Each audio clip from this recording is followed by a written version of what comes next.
नमस्कार दोस्तों, मैं आप सबका स्वागत करता हूं उन्नति एस्ट्रो एंड एजुकेशन कंसल्टेंसी के यूट्यूब चैनल पर। आज मैं आपके सामने एक वीडियो लेकर आ रहा हूं जिसका टाइटल है फॉरेन ट्रैवल एंड सेटलमेंट। हर किसी जातक की आजकल यह इच्छा रहती है कि वह कम से कम विदेश यात्रा जरूर करके आए, चाहे वह विदेश यात्रा जॉब से संबंधित हो या घूमने फिरने से संबंधित हो या पढ़ाई करने के जाने से संबंधित हो, या बहुत से जातक ये भी सोचते हैं कि विदेश में आजकल बहुत अच्छी अपॉर्चुनिटीज़ हैं, तो वह जाकर वहाँ पर सेटल्ड ही हो जाए। तो इन सब को कैसे हम कुंडली से देखते हैं, या इन सब पर्सनों का कैसे हम एक इंडिविजुअल जातक की कुंडली से देखकर हम बता सकते हैं, तो वह मैं आज 3 या 4 डिफरेंट कुंडलियाँ आपके सामने कंसिडर करूँगा। जो मैंने अभी आपके कहा है कि वह चाहे पढ़ाई के लिए हो, चाहे परमानेंट सेटलमेंट के लिए हो, चाहे जॉब के लिए हो, या शॉर्ट ट्रिप के लिए हो, या छोटे समय के लिए विदेश जाने से संबंधित हो, उन सबको कैसे देखते हैं, तो मैं वह सब आपके साथ शेयर करूँगा। तो दोस्तों, आज का टाइटल है वीडियो का फॉरेन ट्रैवल एंड सेटलमेंट।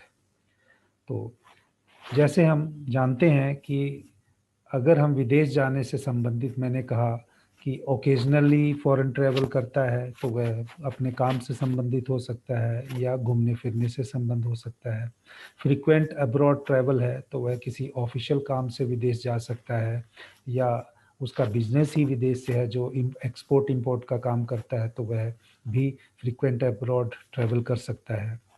या लॉन्ग टर्म फॉरेन ट्रैवल्स के लिए जाता है, या आप उसे लॉन्ग टर्म में सेटलमेंट आउट ऑफ कंट्री भी बोल सकते हैं, तो इसके लिए जाता है। तो लॉन्ग टर्म में हम कुछ और चीज़ें भी देखते हैं कि जातक की शादी ही बाहर हो जाए, या वह पढ़ाई के लिए ही, क्योंकि ग्रेजुएशन करने भी जाएगा तो कम से कम 3 से 4 साल के लिए जाएगा।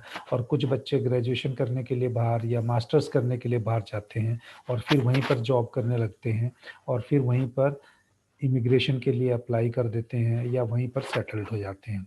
या कुछ कंपनीज़ ऐसी हैं जो जातक को कुछ 3 साल के लिए या कुछ काम फिक्स ड्यूरेशन के लिए उसको बाहर भेज देती हैं अपने काम के लिए या ट्रेनिंग के लिए भेज देते हैं। तो जॉब प्रोफेशंस या डेपुटेशन को भी हम इस कैटेगरी में डाल सकते हैं। तो बाहर जाने के लिए बेसिकली हम सबसे पहले तो प्लैनेट्स को ही देखेंगे, क्योंकि अगर किसी भाव का स्वामी भी है तो वह भी प्लैनेट का ही रोल अदा करता है।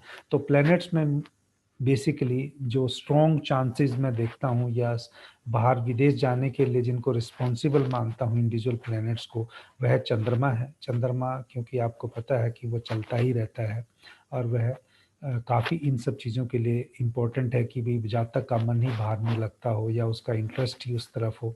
और राहु को तो हम विदेश से ही संबंधित मानते हैं, क्योंकि राहु एक विदेश, हम कहते हैं कि एक फॉरेन प्लेनेट है, या इससे फॉरेन का स्कोप भी हम देखते हैं। सैटर्न जो है वो वायु का कारक है, क्योंकि आजकल लोग जब ट्रैवल करते हैं तो ज़्यादातर लोग एयर से ही करते हैं, तो वायु का ट्रैवल भी कह सकते हैं, या सी ट्रेवल भी कहते हैं। तो सी भी वायु की, या आप कह सकते हैं हवा की डायरेक्शन के हिसाब से ही वो चलता है। तो बेसिकली अगर 3 प्लैनेट्स की हम बात करें तो मून, राहु एंड सैटर्न। अब अगर हम हाउसेस की बात करें कि जातक के कौन से प्रोमिनेंट हाउसेस होंगे या किन हाउसेस का रोल होगा, वह उनको बाहर जाने में मदद करेगा। तो बेसिकली अगर हम कुंडली में देखें तो कुंडली में 12 भाव होते हैं। उन 12 भाव में से पहला भाव तो बहुत ही इम्पोर्टेंट है, क्योंकि वह इन जातक का स्वयं का भाव है।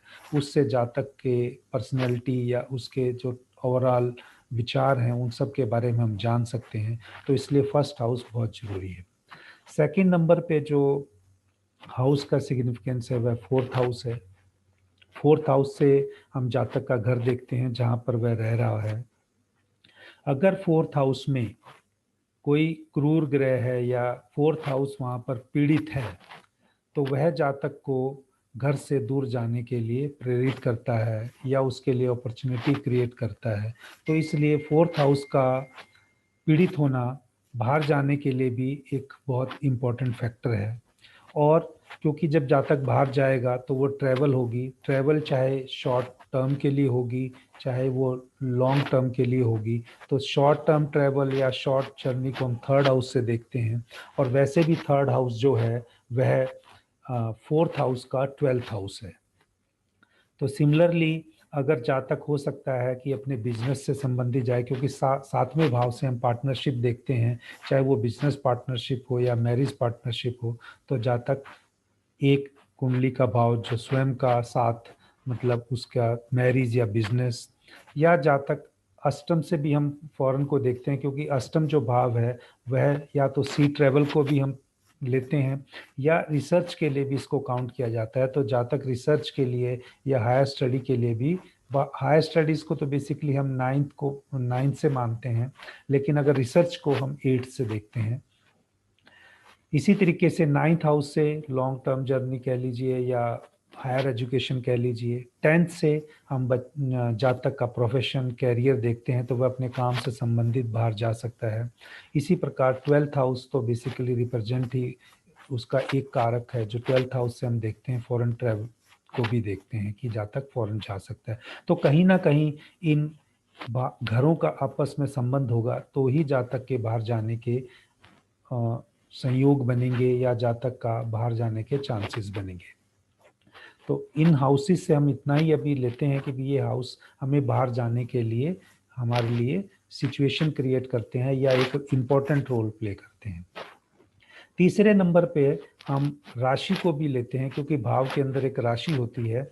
अगर हम देखें कि ज़्यादातर जो प्लैनेट हैं, जो 9 प्लैनेट जैसे हैं अपने एक इंडिविजुअल जातक की कुंडली में होते हैं, अगर वह ज़्यादातर चर राशि में हो यानी मूवेबल साइंस में हो, तो जातक के बाहर जाने के चांसेस बनते हैं। इसी तरीके से 8th हाउस लॉर्ड यानी अष्टमेश एंड 12th हाउस लॉर्ड यानी द्वादश भी अगर केंद्र में जाके बैठ जाएं, तो जातक के बाहर जाने की बहुत संभावना रहती है।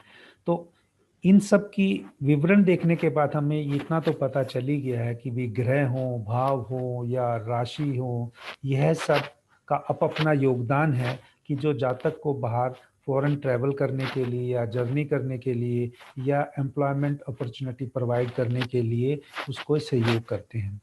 तो मेरा ऐसा मानना है कि भाई अगर जातक ने बाहर जाना है, एक तो उसका 4th हाउस पीड़ित होना चाहिए, उसका पीड़ित होगा तभी वह बाहर जाने की सोचेगा। दूसरा, अगर उसका चंद्रमा मून 12th हाउस में भी बैठा है, तो जातक या तो बाहर जाके सेटल हो ही जाता है। मैंने बहुत सी कुंडलियों में देखा है कि जिसका 12th हाउस में मून होता है, या तो जातक बाहर जाके परमानेंट सेटल्ड हो जाता है, या वह मैक्सिमम टाइम तक बाहर रह के, विदेश में रह के जॉब करता है।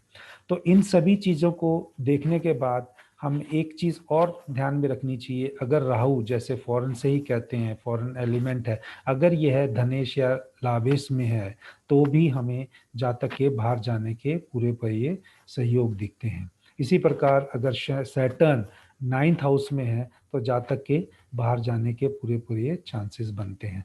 तो इन्हीं सब को देखते हुए अलग अलग कैटेगरी में, जैसा मैंने कहा कि जातक परमानेंट सेटलमेंट के लिए बाहर गया, या वह वहाँ पर जॉब करने के लिए गया, या वह वहाँ पर शॉर्ट टर्म ट्रैवल के लिए गया, उसे उसकी ऑर्गेनाइजेशन ने या कंपनी ने भेजा, या अपने बच्चों के साथ वह घूमने फिरने के लिए गया, या वह जो है पढ़ने के लिए गया, जातक पढ़ने के लिए बाहर गया। इन सब चीज़ों को मैं एक एक एग्जाम्पल के द्वारा आपको समझाने की कोशिश करूँगा, और उन सब चीज़ों में इन हाउसेस का ज़रूर हम देखेंगे योगदान, क्योंकि ये प्लैनेट तो कहीं ना कहीं डायरेक्टली और इनडायरेक्टली रोल प्ले कर ही रहे होंगे। तो जो पहला एग्जाम्पल मैं आपके सामने लेने जा रहा हूं, यह आप देखिए कि जातक के लगन में जो राशि है वह 2 नंबर की है, टॉरस साइन है, और 5 नंबर जो है उसके 4th हाउस में है, और जो 8th है वृश्चिक है जो 7th में है, और सैटर्न के जो साइन है वो 9th और 10th हाउस में है। तो यह जातक ने इंडिया में ही अपनी पढ़ाई पूरी की। आप यहाँ पर इसने कंप्यूटर से रिलेटेड पढ़ाई की, आप देख सकते हैं। तो उस कंप्यूटर से रिलेटेड पढ़ाई करने के बाद, मैरिज होने के बाद, यह जातक बाहर गया जॉब करने के लिए, आप देख सकते हैं कि भाई इसका जो फोर्थ हाउस है वो भी पीड़ित दिख रहा है, क्योंकि फोर्थ हाउस में का जो लॉर्ड है वो एट्थ में चला गया, और फोर्थ का जो ट्वेल्थ है हाउस बनता है वहाँ पर सैटर्न बैठा हुआ है। और सबसे बड़ी बात कि जो ट्वेल्थ हाउस का लॉर्ड है वह एट्थ हाउस में बैठा हुआ है, और एट्थ हाउस का लॉर्ड जो है नाइन्थ हाउस में, ट्वेल्थ हाउस में बैठा हुआ है। और यहाँ पर आप चंद्रमा भी देख सकते हैं, मून भी देख सकते हैं। यह जातक पहले जॉब करने के लिए बाहर गया, फिर अपनी फैमिली को भी वहाँ पर उसने सेटल कर लिया, और वहीं की उसने रेजिडेंसशिप को ऑप्ट कर लिया, और यह जातक इस टाइम पे फॉरेन में ही सेटल्ड है, और वहाँ पर एक अच्छी खासी अपनी खुशहाल ज़िंदगी को व्यतीत कर रहा है। तो यह एक एग्जाम्पल है जो मैंने आपको बताया, उसके द्वारा कैसे फर्स्ट हाउस का, फोर्थ हाउस का, एट्थ हाउस का, ninth and tenth and finally twelfth में उनका आपस में कोरिलेशन बना।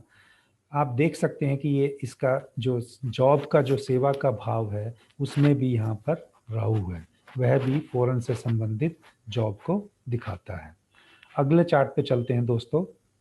अगले चार्ट से आप देखेंगे कि जातक का जो राशि है लगन में वह मिथुन इसकी राशि है, और मिथुन के स्वामी यहाँ पर बुध इसके एजुकेशन हाउस में ही बैठे हैं। इस जातक ने कॉमर्स से रिलेटेड अपना एजुकेशन किया, और बाद में सीए भी बहुत अच्छे पोजीशंस के साथ या बहुत अच्छी रैंक के साथ इसने क्लियर किया। और इस टाइम पे यह जातक जॉब जो कर रहा है वह फॉरेन में कर रहा है। आप देख सकते हैं सिक्स्थ हाउस में इसके राहु बैठा हुआ है, जो कि छठा हाउस जॉब का और सेवा भाव का है। तो राहु भी इंडिकेट कर रहा है, और इसके ट्वेल्थ हाउस में भी देखिए वापिस मून है। अगर हम यह भी देखें कि जातक के फिर फोर्थ हाउस में सन बैठा हुआ है, सन भी एक तरह से क्रूर ग्रह ही है, और इसके जो फोर्थ हाउस से जो ट्वेल्थ बनता है, फिफ्थ, उसका जो लॉर्ड है वह भी इसमें फोर्थ हाउस में बैठा हुआ है। तो आप कहीं ना कहीं कोरिलेशन आपस में देख सकते हैं। और सैटर्न भी जो है इसके एट्थ हाउस में बैठा हुआ है। तो इन सब चीज़ों को देखने के बाद या इनके एक्सपेक्ट्स को देखने के बाद हम कह सकते हैं कि जातक के, जैसा हमने अभी देखा क्लासिफिकेशन में, कि योग बन रहे हैं, और यह जातक काफ़ी समय से विदेश में ही जॉब कर रहा है, और इसकी जॉब का स्टेटस इस तरह से है, ये काफ़ी टाइम तक बाहर ही रहेगा। मुझे तो ऐसा लगता है कि आने वाले टाइम में हो सकता है कि यह जातक भी बाहर ही सेटल्ड हो जाए, क्योंकि जिनका मैंने चंद्रमा ट्वेल्थ हाउस में देखा है, या तो वो आजीवन बाहर ही काम करते हैं, या वह फाइनली फॉरेन में ही सेटल्ड हो जाते हैं। नेक्स्ट एग्जाम्पल दोस्तों देखते हैं। नेक्स्ट एग्जाम्पल में मैं आपको यह बताना चाहता हूं कि पहले एग्जाम्पल में जैसे बताया कि परमानेंट सेटलमेंट हो गया, सेकंड में मैक्सिमम टाइम, काफ़ी टाइम से जातक बाहर जॉब कर रहा है, और थर्ड एग्जाम्पल में आपको बता रहा हूं कि शॉर्ट ट्रिप, यानी कैसे जातक ही है कुछ समय के लिए बाहर गया एक पर्टिकुलर दशा में, और ऑफिशियल ट्रिप पे गया, और वहाँ से वापस वो दशा के अंदर ही आ गया। तो यह जातक का भी यहाँ पर देखेंगे लगन में जो उदित हो रहा है, ये कन्या लगन उदित हो रहा है। इसका स्वामी आप इसका सेवंथ हाउस में देखेंगे कि बैठा हुआ है, और जैसा मैंने कहा first house, fourth house, seventh house, eighth house, ninth house, tenth house या ट्वेल्थ हाउस का बहुत इंपॉर्टेंट रोल होता है, डिपेंडिंग अपॉन कि वह किस काम के लिए बाहर गया। तो यहाँ पर देख सकते हैं कि यह जातक अपने ऑफिशियल काम के लिए या एजुकेशन के लिए संबंधित बाहर गया, तो यहाँ पर सिक्स जो कन्या का लगन है, और मिथुन का दसम भाव में राशि है, इन दोनों का जो स्वामी है वह बुध है, वह सेवंथ हाउस में बैठा हुआ है। जब सेवंथ हाउस का भी ट्वेल्थ हाउस से लिंक बन जाता है तो जातक बाहर जाता है। यहाँ पे आप देख सकते हैं कि यहाँ पे 12वीं राशि में बुध बैठा हुआ है। और इसके अलावा भी आप देख सकते हैं कि यहाँ पर जो ट्वेल्थ हाउस में जो राशि है वह सन की है, सिंह राशि है, और उसका जो स्वामी है सूर्य, वह अष्टम अष्टम भाव में बैठा हुआ है। और सैटर्न जो है 9th हाउस में बैठा है। यह जातक शनि की महादशा में, यह जातक शनि की महादशा में ही बाहर गया और उस टाइम पे बुध की अंतर्दशा थी और बुध का ही प्रत्यंतर था। तो इस तरीके से हम देख सकते हैं कैसे जातक पढ़ाई से संबंधित या एजुकेशन से संबंधित या अपने काम से संबंधित बाहर गया और किस दशा में गया और कितने टाइम के लिए गया। आखिरी एग्जाम्पल में मैं आपको यह समझाने की कोशिश करूंगा कि कैसे जातक बाहर पढ़ाई के लिए किस दशा में या किस पीरियड में बाहर जा सकता है। इसमें देखिए दोस्तों कि इस जातक की कुंडली में जो कुंभ लगन उदित हुआ है, कुंभ राशि है यहाँ पर, और इसके अंदर कुंभ का जो स्वामी है वह खुद शनि है। शनि 9th हाउस में बैठा हुआ है जो कि हायर एजुकेशन का है। इस जातक ने इंडिया से ही फार्मेसी किया और बाहर बाहर जाकर बाद में जो मास्टर डिग्रीज हैं फार्मेसी के आगे वाली, एम फार्मा है या उसका स्पेशलाइजेशन है, इसने 2 डिग्री बाहर फार्मा की ही मास्टर डिग्री विदेश से की है। देखिए आप 9th हाउस में शनि बैठा हुआ है और शनि जो है वो 12th हाउस का भी है।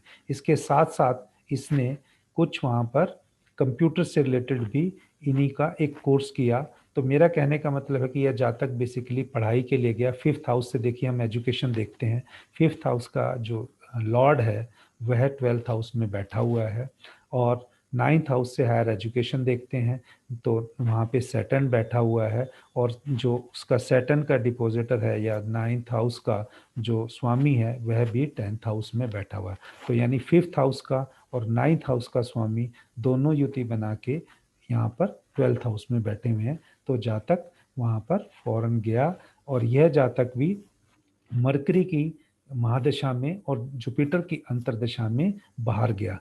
लेकिन जब इसकी ये अंतरदशा जुपिटर की जब ये दशा में जब इसका खत्म होने को आया तो ये वापस अपने कुछ फैमिली इश्यूज के साथ आ गया, ये बाहर नहीं रह पाया। एक और चीज़ मैं आपको बताना चाहता हूँ कि मैंने पहले सिलेक्शन ऑफ एजुकेशन स्ट्रीम की एक वीडियो बनाई थी दोस्तों, उसी में मैंने आपको बताया था कैसे आप अपने जातक का एप्टीट्यूड टेस्ट करा सकते हैं या उसकी कुंडली से उसका एनालिसिस करा सकते हैं, जो आपको अच्छा लगता हो कि भी कैसे जातक कौन सी पढ़ाई करेगा और क्या आगे चल के काम करेगा। तो इस कुंडली से देख सकते हैं जातक ने फार्मेसी में बैचलर्स भी किया, मास्टर्स भी किया, कुछ कंप्यूटर्स के कोर्सेज भी किए, परंतु इसके 10th हाउस में देखिए केतु है। प्रेजेंटली यह जातक अपनी पढ़ाई से हटके काम कर रहा है। अगर 10th हाउस में केतु हो तो जरूर या तो जॉब में ब्रेक दिखाता है या वह जातक अपने काम से हटके या अपनी एजुकेशन से हटके अलग हटके मतलब उससे बिल्कुल डिफरेंट काम करता है। तो इन एग्जाम्पल्स के द्वारा दोस्तों मैंने आपको समझाने की कोशिश की कि कैसे हम बाहर जाने के अलग अलग योग को देख सकते हैं। अंत में मैं इतना ही कहूँगा कि भाई अगर आपको मेरे वीडियो पसंद आ रहे हैं तो इनको लाइक करें, इनको शेयर भी करें और अपनी फीडबैक ज़रूर दें। और आप इनसे अगर कुछ लगता है कि भाई मैं आपको जो बता रहा हूँ वह आपको काम आ सकता है, अगर आप मुझसे कंसल्टेंसी लेना चाहें तो मेरे ईमेल आईडी पे unnatiastro@gmail.com या मेरे इस मोबाइल नंबर 9878485465 पे आप व्हाट्सअप कर सकते हैं। तो मैं आपको जितनी हेल्प होगी ज़रूर करने की कोशिश करूँगा, या इसका जो आगे का प्रोसेस होगा जब आप कोई कंसल्टेंसी लेना चाहें तो उस पर रिप्लाई ज़रूर करूँगा। तो अंत में दोस्तों मैं इतना ही कहना चाहूँगा कि एस्ट्रोलॉजी से अगर आपका विश्वास है, एस्ट्रोलॉजी से अगर आपको कुछ लगता है, कुछ ज्ञान मिल रहा है, तो मेरे इस चैनल को सब्सक्राइब करें। कंसल्टेंसी अगर लेना चाहते हैं तो मुझसे कांटेक्ट कर सकते हैं। अदरवाइज़ इसको अपने दोस्तों में शेयर ज़रूर करें ताकि वह जितना मैंने नॉलेज शेयर किया अगर उनको वह काम आ सकती है तो इससे बढ़िया और क्या काम हो सकता है। अंत में दोस्तों जय भारत, जय हिंद।